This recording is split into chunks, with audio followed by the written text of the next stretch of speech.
Hello hi বন্ধুরা, তোমরা কেমন আছো? দেখো, তোমাদের জন্য নিয়ে এসেছি আজকে একটা নতুন কালেকশান, যেটা যে কালেকশানটার নাম বাবদা সিল্ক। এটা প্রচুর একটা হিট কালেকশান। তোমরা অনেক জায়গায় এই শাড়িটা হয়তো দেখেছো। শাড়িটা আমি আগে কালার চার্টটা দেখিয়ে দিচ্ছি, তারপর একটা একটা করে কালার অপশান আমি তোমাদেরকে দেখাবো।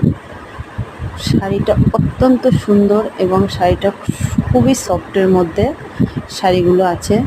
আর শাড়িগুলোর প্রত্যেকটার কালার দারুণ সুন্দর, প্রত্যেকটার কালার দারুণ সুন্দর। আর একদম মাখনের মতো সফট শাড়িগুলো, পুরো মাখনের মতো সফট হবে। আর কালারগুলোও অত্যন্ত সুন্দর। তোমাদের যদি কারোর মনে হয় যে ভালো লাগছে বা নিতে চাও, তাহলে কমেন্ট করবে। আর পরবর্তী কোনো কালেকশান দেখার ইচ্ছা থাকলে সেটাও কমেন্টে আমাকে বলতে পারো। আমি তোমাদেরকে আরও পরবর্তীতে আরও অনেক অনেক কালেকশানের ভিডিও দেবো, যেগুলো তোমরা দেখবে। আর এই প্রত্যেকটা শাড়ি সুন্দর পাতা মোটিভের উপরে যাচ্ছে। তাহলে আজকে এই পর্যন্তই, বাই বাই।